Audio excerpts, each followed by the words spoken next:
Hello everyone, स्वागत करते हैं एक बार फिर से आपके अपने भरोसेमंद यूट्यूब चैनल प्रिस्टाइन क्लासेस में। जैसा आप सभी को पता है कि आपका आंसर की जारी हो चुका है। अब आपको जो है हर एक पर्टिकुलर यूनिवर्सिटी में रजिस्ट्रेशन प्रोसेस आपका शुरू हो रहा है। अब अगर आपको रजिस्ट्रेशन करना है तो वहां पे कुछ इंपॉर्टेंट डॉक्यूमेंट की जरूरत होगी आपके काउंसलिंग के लिए। वो कौन कौन से डॉक्यूमेंट है, उन सभी डॉक्यूमेंट की लिस्ट हम लोग आज की इस वीडियो में जानेंगे। उससे पहले आप सभी लोग हमारे प्रिस्टाइन क्लासेस टेलीग्राम चैनल को जरूर आप ज्वाइन कर लीजिएगा, क्योंकि यहाँ पे आपको सारी इंफॉर्मेशन सबसे पहले आपको दी जाती है। तो अगर हम बात करें, सबसे पहले आपकी जो यहाँ पर सीट होती है, यानी कि आपके जो डॉक्यूमेंट होते हैं वो कौन कौन से आपके लगेंगे। तो सबसे पहले यहाँ पर ध्यान रखिएगा, आपका 10th का जो मार्कशीट है वो आपका डिटेल्स रहेगा। अगर आपको डेट ऑफ बर्थ आपसे पूछेगा कहीं पे भी, जो भी डॉक्यूमेंट रहेगा, तो उस डेट ऑफ बर्थ डॉक्यूमेंट में आप जो है 10th के मार्कशीट को अटैच कर सकते हैं, क्योंकि 10th का जो मार्कशीट होता है वो आपके डेट ऑफ बर्थ सर्टिफिकेट के इक्वल आपका माना जाता है। इसके बाद आपके 12th के मार्कशीट होने चाहिए। जैसा आप सभी को पता है कि अभी बहुत सारे बोर्ड एग्जामिनेशन बोर्ड जो है, जैसे आपका सीबीएसई का रिजल्ट नहीं आपके जारी हुए हैं, तो अगर आपके पास अभी नहीं जारी हुए तो परेशान मत होइएगा, कुछ दिन में वो भी जारी हो जाएंगे।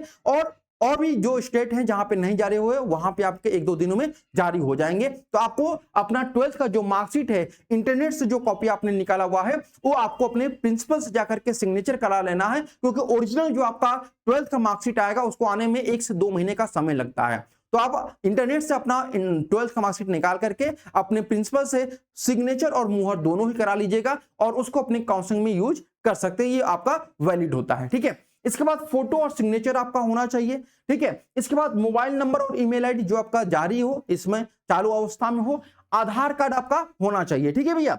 इसके बाद यहां पर ध्यान रखिएगा, आपके आधार कार्ड और 10th के मार्कशीट में सिमिलरिटी होनी चाहिए। अगर कोई डिफरेंट होता है तो आपका एडमिशन निरस्त भी हो सकता है। जैसे डीयू जो है वह एक बात बोला गया है डीयू के लिए, अगर मैं बात करता हूं खास करके डीयू और इनके जैसे बहुत सारे ऐसे इंस्टीट्यूट्स हैं जहां पर ये बोला गया कि आपके आधार कार्ड और 10th का जो आपका डिटेल्स है वो सेम होना चाहिए। किसके अकॉर्डिंग? आपके 10th के अकॉर्डिंग। अगर 10th में आपका जो नेम है वही नेम आपका आधार कार्ड में होना चाहिए, बिल्कुल स्पेलिंग के साथ, ठीक है। स्पेलिंग भी आपका सेम होना चाहिए। फादर नेम जो आपके 10th का वही आपके आधार कार्ड में फादर का नाम होना चाहिए।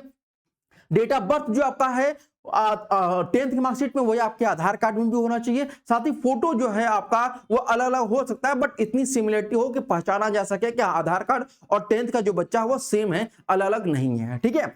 इसके बाद यहां पर क्या है आपका भैया डॉक्यूमेंट में, और क्या है आपका कि अगर आप सीबीएसई बोर्ड से पास होते हैं तो आपको जो है सीजीपीए में आपका रिजल्ट आता है, तो उसको सीजीपीए से आपको क्या करना, परसेंटेज में कन्वर्ट कराने का एक आपके स्कूल वाले जो है वो सर्टिफिकेट देते हैं। तो सर्टिफिकेट भी आपके पास होना जरूरी है, CGPA to percentage conversion certificate. इसके बाद आपका कैरेक्टर सर्टिफिकेट आपके पास होना चाहिए। ये प्राइवेट कैंडिडेट के लिए आपका जो कैरेक्टर सर्टिफिकेट होगा वो कहां से आपका भैया रहेगा, वो नोटरी ऑफिस से आपको बनवाना होगा। बाकी अगर जो रेगुलर स्टूडेंट होंगे उनका तो कैरेक्टर सर्टिफिकेट आपके स्कूल से ही मिल जाएगा। बाकी जो है ट्रांसफर सर्टिफिकेट आपके पास होना चाहिए, टीसी जिसको आप बोलते हैं, ठीक है। इसके बाद बात किया जाए तो आपका जो है इनकम सर्टिफिकेट आपका होना चाहिए। ये इनकम सर्टिफिकेट जो है आपका 31 अप्रैल, यहां पे ध्यान रखिएगा 31 अप्रैल या 1 अप्रैल 2026 के बाद का होना चाहिए।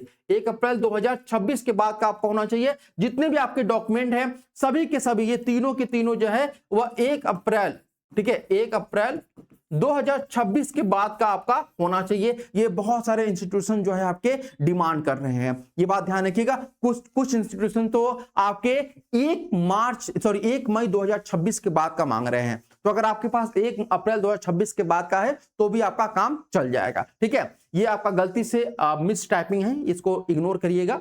इसके बाद एनसीटी 2026 का स्कोर कार्ड भी आपके पास होना चाहिए। आपका जो रिजल्ट अभी आएगा कुछ दिनों में, वो रिजल्ट आप प्रिंट आउट करा कर अपने पास रख लीजिएगा, ठीक है। अपार आईडी अगर आप अभी तक आपने नहीं बनाया तो अपार आईडी भी आप लोग जरूर बना लीजिएगा। इसके बाद अपना एप्लीकेशन फॉर्म जो है वो भी अभी आपके पास है अपने पोर्टल पे, ठीक है, एनसीटी के, तो वहां से आप डाउनलोड करके रख लीजिएगा, अदरवाइज ये गायब हो जाएगा। जैसे रिजल्ट आएगा वैसे एप्लीकेशन फॉर्म जो है आपका खत्म हो जाएगा, आप उसे प्रिंट भी नहीं कर पाएंगे। एडमिट कार्ड जो है उसको भी अभी आप लोग डाउनलोड कर सकते हैं तो कर लीजिए, अदरवाइज फिर बाद में ये आपका डाउनलोडेबल नहीं रहता है।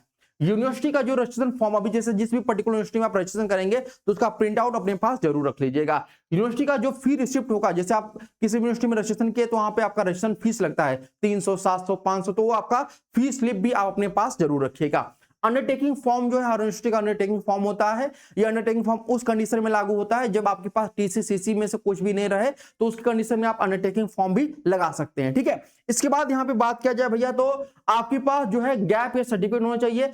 एक बात ध्यान रखिएगा कि 2 साल से ज्यादा गैप है तो फिर आपका एडमिशन होना बहुत सारे इंस्टीट्यूशन में मुश्किल हो जाएगा, जैसे आईआईटी, एनआईटी, आरआई, यहाँ पे 2 साल से ज्यादा अगर आपका गैप है तो आप वैलिड नहीं होते हैं। बाकी सेंट्रल यूनिवर्सिटी या स्टेट यूनिवर्सिटी में आप एलिजिबल रहते हैं, तो ये बात ध्यान रखिएगा।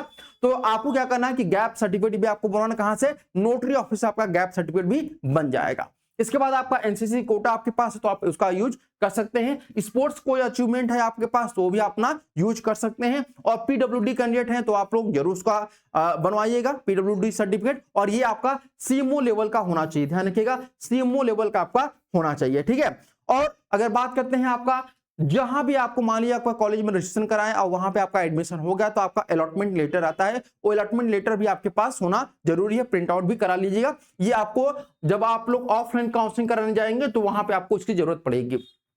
Original receipt of registration and counselling fees, ये रजिस्ट्रेशन फीस आपको यहाँ पर पे करना है, और जब आपको कॉलेज मिल जाता है तो उसका भी फी आपको पे करते हैं, तो फी का रिसिप्ट भी अपने पास रख लीजिएगा, क्योंकि जब आप लोग ऑफलाइन काउंसलिंग कराने जाएंगे अपने कॉलेज में तो वहां पे आपसे मांगा जाएगा, डिमांड होगा, तो आप लोग के पास होना जरूरी है। Print out of locked choice, जब आप लोग किसी यूनिवर्सिटी में एडमिशन लेते हैं तो आपको लॉक चॉइस लॉक करना होता है अपनी सीट को, तो जब सीट लॉक करते हैं तो उसका भी आपको प्रिंट आउट आपके पास होना जरूरी है ऑफलाइन काउंसलिंग के लिए। एंटी रैगिंग आपका जो है ये भी आपका ऑफलाइन काउंसलिंग के लिए, यानी यहां पर जो आपके डॉक्यूमेंट बताए गए हैं सब ऑफलाइन काउंसलिंग के लिए लगेंगे, बाकी सब जो है आपके ऑनलाइन के लिए लगेंगे। ठीक है, तो ये रही पूरी यूनिवर्सिटी आपके रजिस्ट्रेशन और आपके काउंसलिंग से संबंधित, यानी ऑनलाइन काउंसलिंग ऑफलाइन काउंसलिंग दोनों के लिए जो जरूरी डॉक्यूमेंट है उनकी लिस्ट मैंने आपको बता दिया है। अगर फिर भी कोई आपके पास डाउट होगा तो आप लोग कमेंट करिएगा, आपके सभी कमेंट का जवाब जरूर दिया जाएगा। आज के लिए इतना ही, फिर मिलते हैं नेक्स्ट वीडियो में, तब तक के लिए बहुत बहुत धन्यवाद।